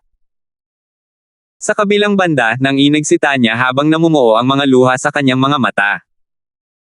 Samantala, nagulat ang matanda sa reaksyon ng dalawa, ngunit tila hindi siya naghinala. Tumingin siya kay Tanya at nakangiting sinabi, napakabait talaga ni Miss Tanya na nakikiramay sa kaawa-awang babaeng iyon. 3,315. Kapatid na Alvin. Nanginginig sa galit ang boses ni Tanya nang magpadala siya ng voice transmission kay Alvin. Naunawaan ni Alvin ang nararamdaman niya. Tutal, magagalit din siya kung pretuhin ang kanyang ina sa ganitong paraan. Same time siyang nanumpa, huwag kang mag-alala, Tanya. Magtiwala ka sa akin. Tiyak na makakahanap ako ng paraan para iligtas ang iyong mga magulang. Tumango si Tanya nang hindi mahahalata bilang tugon sa mga salita ni Alvin. Natural lamang na walang kamalay-malay ang matanda sa emosyonal na pagbabago sa puso ni Tanya. Patuloy na sinundan ng dalawa ang matanda habang naglalakbay sila sa isang mahaba at matitid na landas. Maya-maya pa, nakarating sila sa isang malawak na lugar pagkatapos umalis sa landas. Iyan ang Purgatory Pavilion. Itinuro ng matanda ang pavilion sa harap nila. Malawak ang sakop ng pavilion. Isang bato na may nakaukit na Purgatory Pavilion ay mas mataas pa kaysa sa mismong pavilion. Sa wakas ay nakita ni Alvin ang unang senyales ng mga aktibidad ng tao simula nang pumasok siya sa Thousand Chains Prison. Nakita niya ang maraming tao na pumapasok at lumalabas sa pavilion. Karamihan sa kanila ay may dalang mga taong puno ng dugo papasok at palabas ng pavilion. Ang ilan sa mga taong kanilang dinala ay tila walang pinsala sa pisikal, ngunit lahat sila, walang pagbubukod, ay nakatitig lamang sa hangin ng walang buhay na parang nawalan sila ng kaluluwa. Sigurado akong nahulaan mo na ang mga taong ito na dinadala papasok at palabas ng pavilion ay ang mga bilanggo na dinadala rito para parusahan, walang emosyong sabi ng matandang lalaki, halatang manhid na, habang inaakay niya sina Alvin at Tanya papunta sa isang maikling lagusan. Pagkalabas ng tunnel, isa na namang malawak na espasyo ang lumitaw sa kanilang harapan. Nakita ni Alvin ang isang pavilion na nakalutang sa ere sa kanang sulok. May lumulutang na platapormang bato sa likod ng pavilion kung saan makikita ang mga taong nakaupo nang nakakross ang mga paa. Isang kulay abong itim na enerhiya ang makikitang nananatili sa mga katawan ng mga taong ito.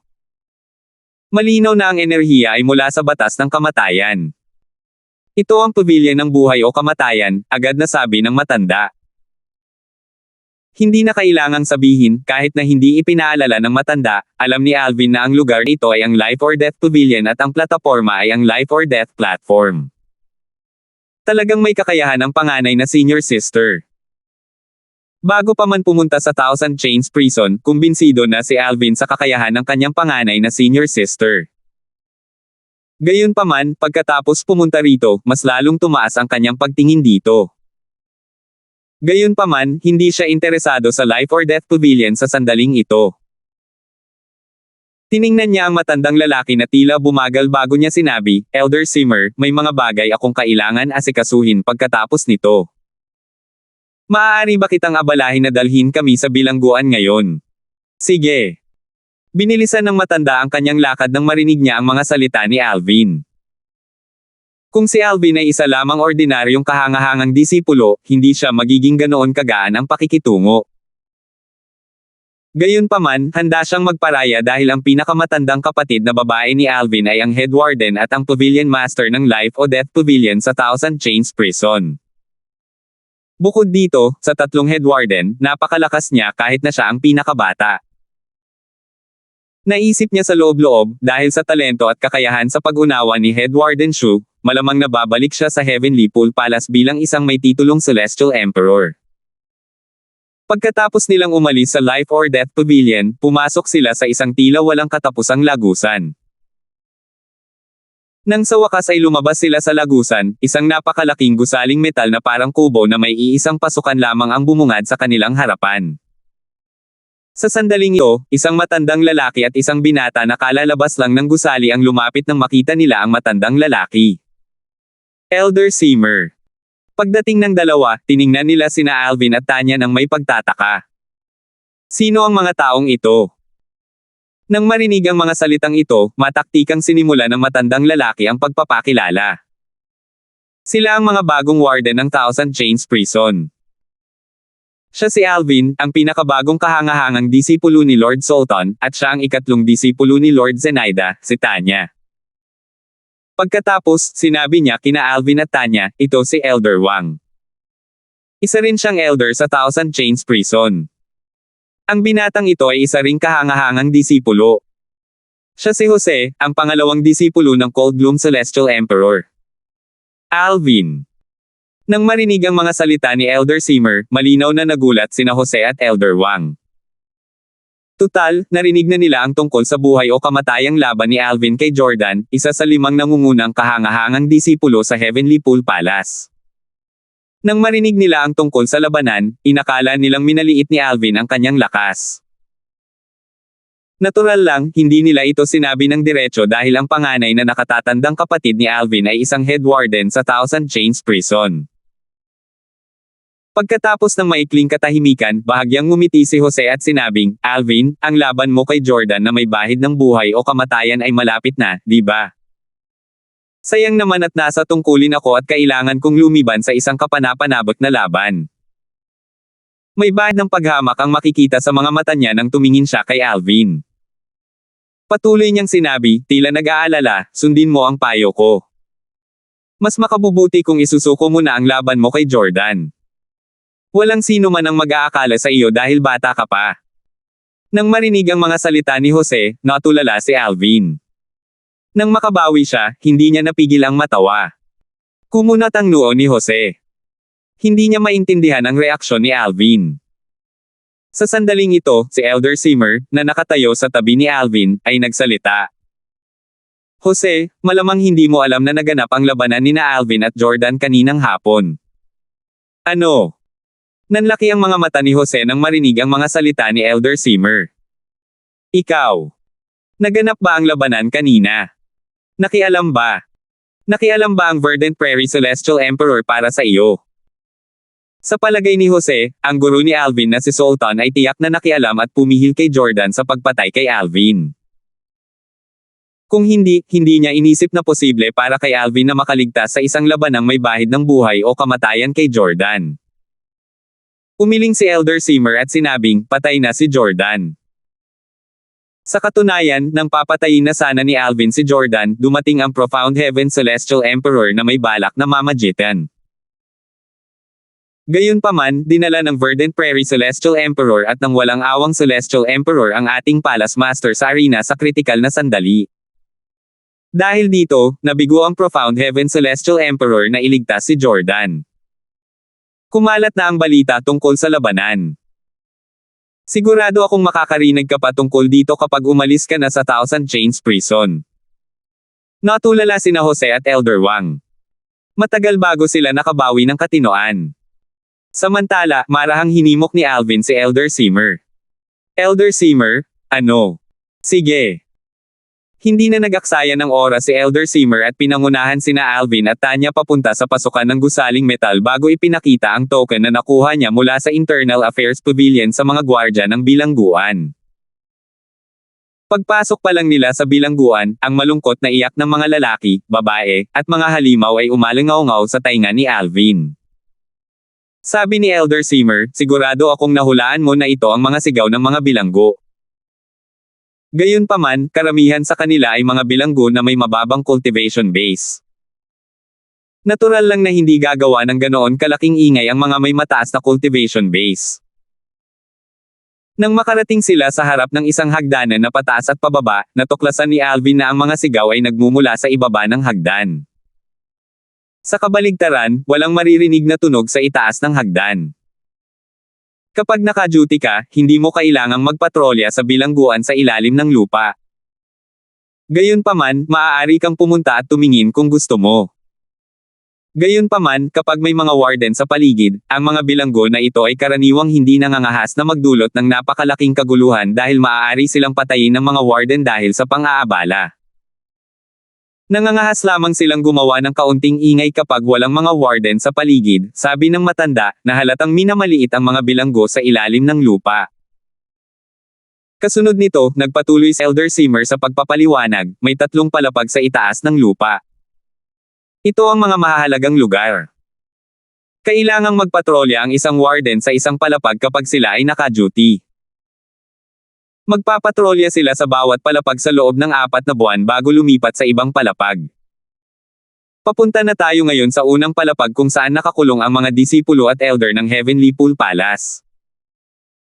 Kinailangang pigilan ni Alvin ang kanyang pagnanais na dalhin si Tanya sa mas mataas na palapag upang hanapin ang mga magulang nito upang maiwasan ang pagdududa ng matanda. Sa huli, ang tanging naitanong niya ay, Elder Seymour, anong uri ng mga krimen ang nagawa nila para makulong dito? Ang mga matatanda at disipulo rito ay kumilos ng hindi etikal sa pamamagitan ng pagpatay sa iba, pananakit sa iba, pag-abuso sa kanilang mga kapangyarihan, at pagtanggap ng mga suhol. Nalaman din ni Alvin na ang oras ng mga disipulo at elder ng Heavenly Pool Palace sa bilangguan ay proporsyonal sa kanilang mga krimen. Ang ikalawang palapag ay ginagamit upang ikulong ang mga tagalabas sa ilalim ng entablado ng isang may titulong Celestial Emperor. Ang mapagmataas na prodigy mula sa Heavenly Sword Mountain at ang kanyang asawa ay nakakulong dito, sabi ng matandang lalaki habang inaakay ang dalawa papunta sa ikalawang palapag ng bilangguan. 3,316. Pag-akyat nila sa ikalawang palapag, umalangaw-ngaw sa tainga ni Alvin ang boses ni Tanya. Kapatid na Alvin, ako. Nararamdaman ko ang aura ng aking ina. Walang duda na nandito rin siya. Tumingin si Alvin sa direksyon ng tingin ni Tanya, ngunit tanging ang mga hanay ng mga selda lamang ang nakikita niya. Hindi niya makita ang mga bilanggo. Kasabay nito, sinimulang ipaliwanag ni Elder Seymour ang mga krimeng nagawa ng mga bilanggo rito. Ang mga bilanggo rito ay mga tagalabas na malubhang nagkasala sa Heavenly Pool Palace. Maya-maya pa, huminto si Elder Seymour sa harap ng 2 selda na pinaghihiwalay ng isang bakanteng selda. Isang lalaking nasa katanghaliang gulang na may puting buhok sa kanyang mga sentido ang nakaupo nang nakakross ang mga paa sa isa sa mga selda habang ang kabilang selda ay may hawak na isang hindi gumagalaw na puting Zorro na ang balahibo ay may mantsa ng dugo. Napakahina ng aura ng Zorro kaya't maaaring mapagkamalan itong bangkay. Alam ni Alvin na ang puting Zorro, isang Phantom Fox, ay ang ina ni Tanya na si Diana. Dahil dito, hindi mahirap malaman na ang lalaking nasa katanghaliang gulang ay ang ama ni Tanya, ang dating mapagmalaking himala ng Heavenly Sword Mountain. Ang purong puting balahibo ni Diana ay nabahira ng pula dahil sa dugong kanyang kinahihigaan. Isa itong nakapangangilabot at nakapandidiring tanawin. Kuya Alvin, iyan ang nanay ko. Umalangaw-ngaw sa tainga ni Alvin ang balisa na boses ni Tanya. Sa kabila ng labis na pagkabalisa, nagawa niyang manatiling kalmado para maiwasan ang paghihinala. Alam niyang mawawalan siya ng daan papasok sa bilangguan kung kikilos siya ng kainahinala. Sa oras na iyon, mas mahihirapan pa siyang iligtas ang kanyang mga magulang. Nanginginig ang kanyang boses habang patuloy niyang sinasabi sa pamamagitan ng voice transmission, "Kuya Alvin, nagpadala ako ng voice transmission sa nanay ko, pero hindi niya ako sinasagot." Siguradong malubha ang kanyang pinsala. "Tanya, sinuri ko ang iyong ina gamit ang aking banal na kamalayan. Hindi nanganganib ang kanyang buhay. Kakausapin ko ang lalaking nasa katanghaliang gulang na iyon. Malamang na siya ang iyong ama," sagot ni Alvin sa pamamagitan ng voice transmission. Kasunod nito, nagpadala siya ng voice transmission sa lalaking nasa katanghaliang gulang. Si Phantom Fox ba iyon? Si Diana.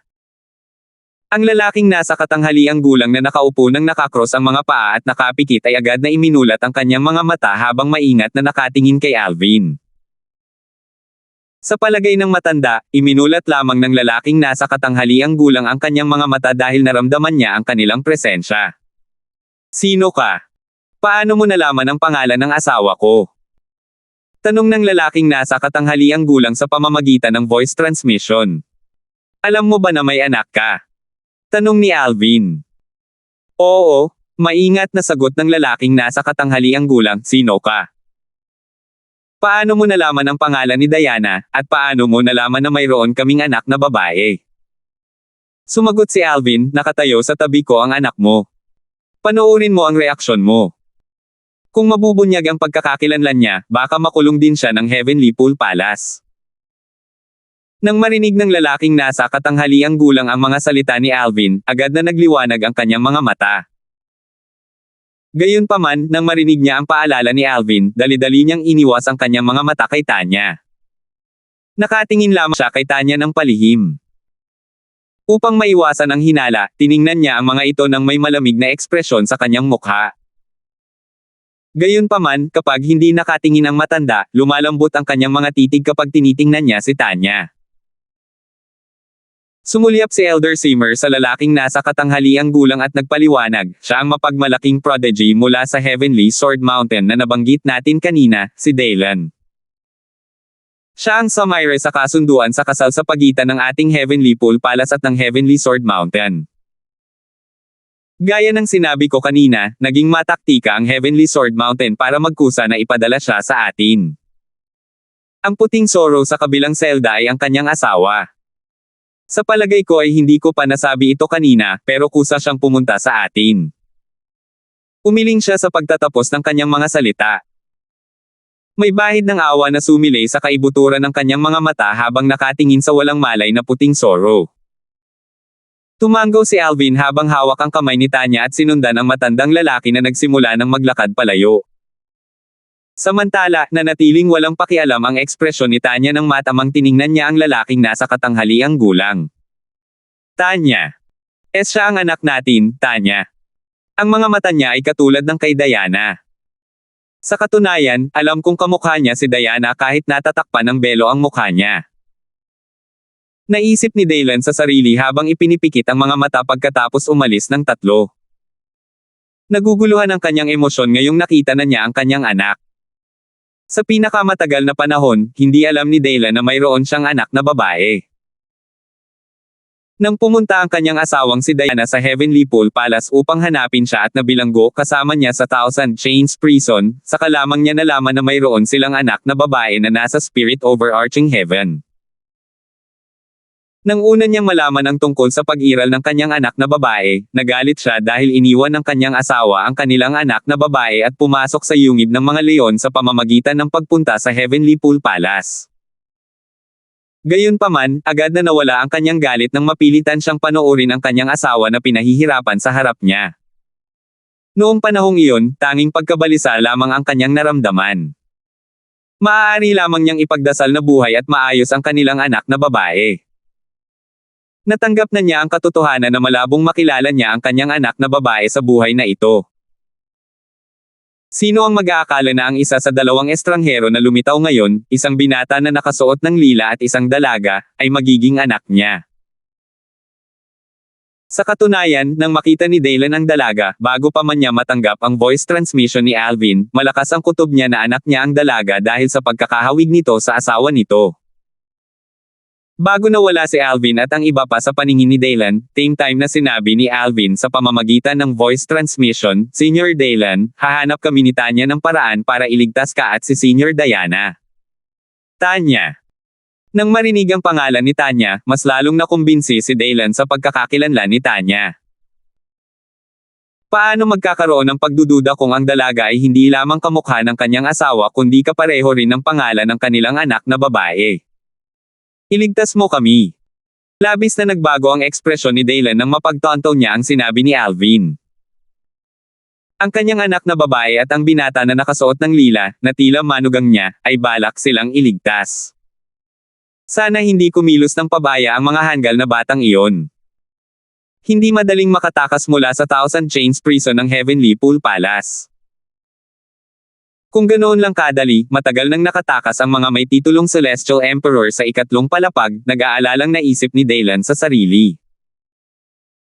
Bagamat nais niyang makatakas sa lugar na ito kasama ang kanyang asawa, ayaw niyang umalis kung nangangahulugan ito ng paglalagay sa panganib sa kanyang anak na babae.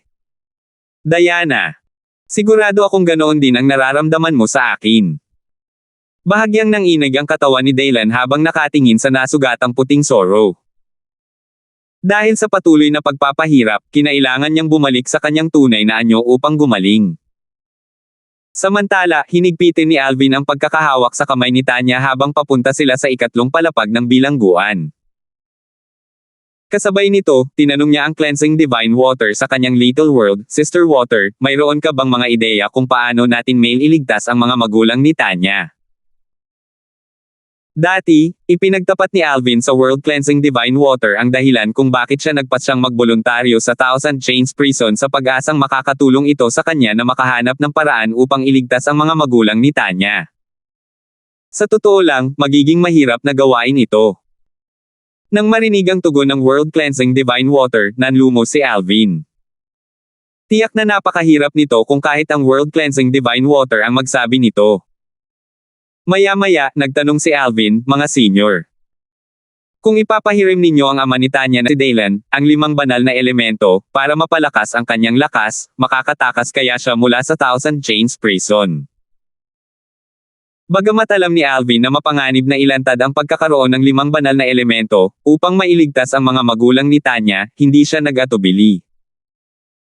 Bukod dito, sinasabi ng kanyang likas na ugali na hindi siya pagtataksilan ng ama ni Tanya. Gayunpaman, kung tatakas ang ama ni Tanya gamit ang 5 banal na elemento, ilalantad nito ang pagkakaroon ng 5 banal na elemento at gagawin siyang target. Tutal, kahit ang mga emperador sa langit ng mga Devata realm ay pagnanasaan ng 5 banal na elemento. Gayunpaman, mabilis na tinanggihan ng World Cleansing Divine Water ang kanyang mga mungkahi. Hindi. Hindi kasing simple nang iniisip mo ang mga bagay-bagay. Tanging ang hukbo ng 5 banal na elemento lamang ang makakapaglabas ng ating lakas. Nagkakamali ka kung iniisip mong madaling mailalabas ng iba ang ating kapangyarihan sa pamamagitan lamang ng isang kaisipang tulad mo. 3,317. Bagamat posible para sa iyo na ipahiram ang lakas ng 5 banal na elemento sa iba, wala pang 1% ng ating lakas ang magagamit nila. Tanging ang host lamang ang makakagamit ng buong lakas ng 5 banal na elemento. Maliban na lang kung mamatay ang host, at ang 5 banal na elemento ay kikilalanin ang isang bagong host, walang ibang makakagamit ng buong kapangyarihan ng 5 banal na elemento. Bukod dito, kung posible ang iyong ideya, nangangahulugan ba ito na ang isang taong nakapag-ebolusyon ng 5 banal na elemento sa kanilang pinakamataas na anyo at naging isang supreme powerhouse ay maaaring magpahiram ng lakas ng 5 banal na elemento sa ibang tao upang matulungan silang maging isang supreme powerhouse din. Sa makatuwid, imposibleng ipahiram ang ating buong lakas sa ibang tao. Nang marinig ang mga salita ng World Cleansing Divine Water, si Alvin ay nabahala. Sister Water, mayroon ka pa bang ibang mungkahi? Oo, pero magiging lubhang mapanganib ito para sa iyo, sabi ng World Cleansing Divine Water. Ano iyon? Nagmamadaling tanong ni Alvin habang nagliliwanag ang kanyang mga mata. Wala siyang pakialam kung mapanganib ito para sa kanya basta't may solusyon. Gaya ng kasabihan, ang swerte ay pinapaboran ang matatapang. Marami na siyang naranasang paghihirap mula noong siya ay nasa makamundong kaharian at pagkatapos niyang umakyat sa isang Devata realm. Walang paligoy-ligoy na sinabi ng World Cleansing Divine Water, palayain ang ilan sa mga may titulong Celestial Emperor na nakakulong sa ikatlong palapag. Sa katunayan, kung maaari, palayain silang lahat. Nanlaki ang mga mata ni Alvin nang marinig ang mga salitang ito. Pagkatapos, sinabi niya ng may ngiti sa labi, Sister Water, magagawa ba iyon? Kahit palayain ko sila, makakaalis ba talaga sila sa lugar na ito? Makikinig pa ba sila sa akin? Gaya ng sabi ni Elder Simmer, ang Thousand Chains Prison ay iba na ngayon kumpara noong nakaraan. Ang mga mapanganib na Formosayon sa Thousand Chains Prison ay ang Formosayon dito sa bilangguan at ang nasa plaza sa harap ng Internal Affairs Pavilion. Gayunpaman, kaya ko silang harapin pareho. Maaari mo silang sabihin tungkol dito. Nagliwanag ang mga mata ni Alvin. Marahil, makumbinsi niya ang mga tinaguriang Celestial Emperor na tumakas sa lugar na ito kung sasabihin niya sa kanila na may paraan siya para harapin ang dalawang mapanganib na Formosayon sa Thousand Chains Prison. Sa sandaling ito, biglang tumunog sa ere si Elder Simmer. Ang mga bilanggo rito ay pawang mga emperador na Celestial. Sa ngayon, mayroon na tayong 6 na emperador na Celestial na nakakulong dito. Sa wakas ay nakarating na sila sa ikatlong palapag ng bilangguan. Ang bilangguan dito ay naiiba sa 2 palapag sa ibaba. Ang mga selda ay mas maituturing na lugar ng paglilinang kaysa sa isang selda ng bilangguan. Sa paningin ng mga tao, walang mga rehas o anumang bagay sa mga selda. Sa bawat selda ay may isang taong nakaupo nang nakakross ang mga paa. May isang matandang lalaki na may magulo at kulay abong puting buhok, isang kalbo at matipunong lalaki, isang payat na matandang babae, at isang binata. Nang lumitaw si Alvin at ang iba pa, iminulat ng kalbo at matipunong lalaki ang kanyang mga mata at tiningnan ang mga ito nang walang pakialam bago niya muling ipinikit ang kanyang mga mata. Sabi ni Elder Simmer, ang kalbong lalaking ito ay ang Touching Cloud Celestial Emperor. Dati, pinatay niya ang 2 sa ating mga elder. Dahil hindi siya mapatay ng ating Palace Master, nahuli at ikinulong siya rito. Pagkatapos ng maikling paghinto, nagpatuloy siya sa pagsasalita, lahat ng 6 na may titulong Celestial Emperor dito, kasama na siya, ay nauunawaan ang batas ng mundo. Sa makatuwid, ang kanilang mga depensa ay talagang malakas. Bagamat dalubhasa sila sa mga depensa, hindi ibig sabihin na mahina ang kanilang offense iba. Sila ay may titulong Celestial Emperor, kung tutuusin, kaya hindi maaaring maging ganoon kaina ang kanilang mga pag-atake kahit ano paman. Halimbawa, sigurado akong napansin mo ang pagkakaiba ng mga selula rito kumpara sa mga nasa ibaba. Ang mga selulang ito ay espesyal at may espesyal na formation upang maiwasan ang kanilang pagkales. Hindi sila kayang bihagan ng mga normal na selula.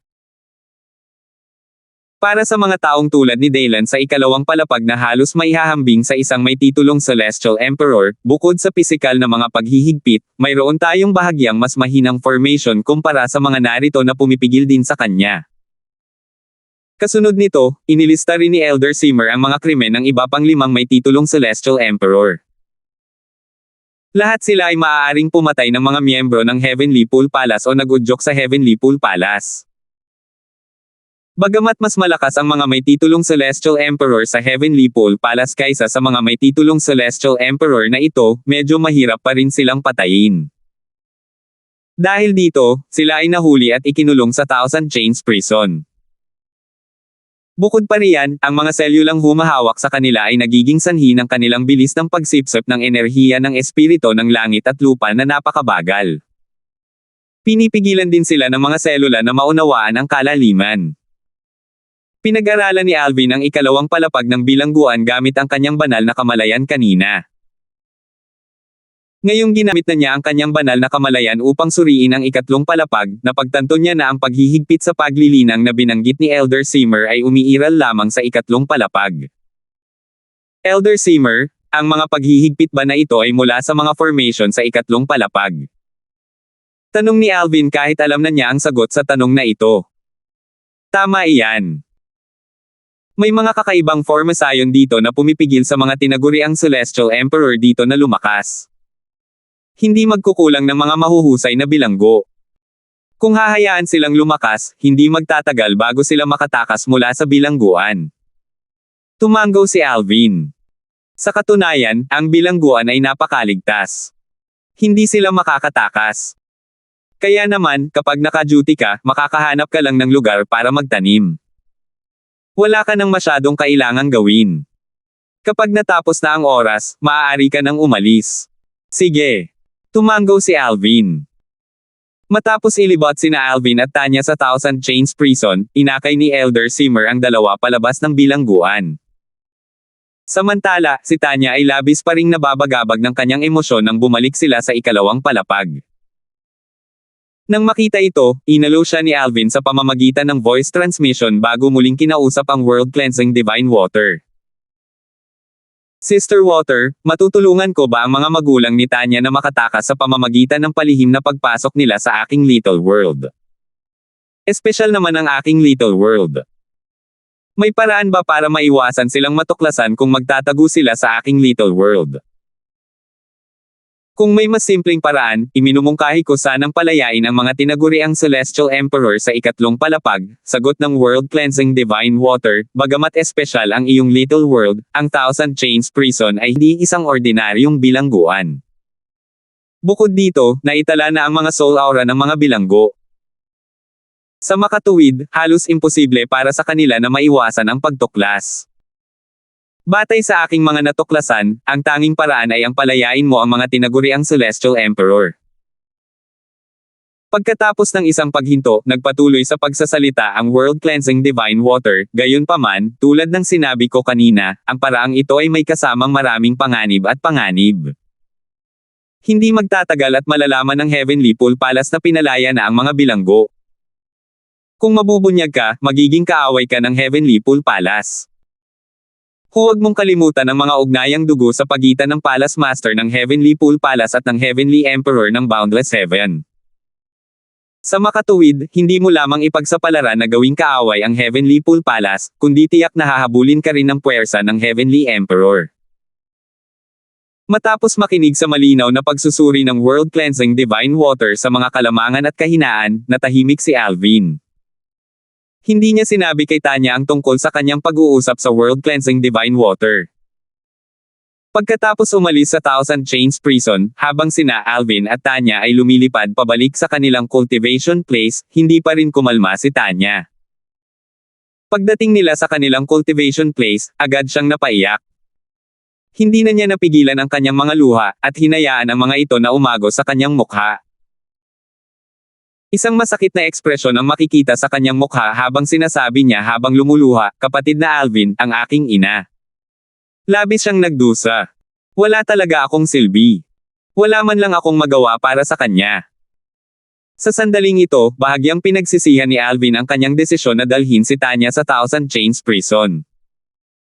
Naisip niya na dapat ay mag-isa na lang siyang pumunta. Kahit papaano, mapagaan niya ang loob nito. "Tanya, may paraan ako para iligtas ang mga magulang mo," sabi ni Alvin habang ang kanyang mga mata ay nagniningning sa determinasyon. Paano kung sa huli ay gawing kaaway niya ang Heavenly Pool Palace at matugis ng puwersa ng Heavenly Emperor? Hindi naman siya taga-Boundless Heaven. Pumunta lang siya rito para iligtas ang mga magulang ni Tanya. Kapatid na Alvin. Totoo ba yan? Tumigil sa pag-iyak si Tanya nang marinig niya ang mga sinabi ni Alvin. Bagamat buong puso niyang pinagkakatiwalaan si Alvin, hindi niya maiwasang itanong ito. "Tanya, nagsinungaling na ba ako sa iyo?" Nakangiting tanong ni Alvin. Umiling si Tanya. Ang ekspresyon sa kanyang mukha na puno ng luha ay naging seryoso habang nagtanong, "Kapatid na Alvin, gaano katagal mo balak maghintay bago isagawa ang iyong plano?" Kung masyadong mapanganib ito, mas gugustuhin kong maglaan ka ng oras para lumakas bago natin iligtas ang aking mga magulang. Pagkatapos ng kanilang paglalakbay sa Thousand Chains Prison, alam ni Tanya ang maraming balakid na humahadlang sa kanilang daan. Bagamat hindi niya kailanman pinagdudahan si Alvin, ayaw niyang ilagay nito ang kanyang sarili sa panganib ng hindi kinakailangan. Ulol na babae, anong iniisip mo? Tinapik ni Alvin ang ulo ni Tanya habang nakangiting sinasabi, kailan ba ako nakagawa ng isang bagay na walang posibilidad na magtagumpay? Huwag kang mag-alala. Salamat po at sinamahan ninyo ako, ingat lagi mga master.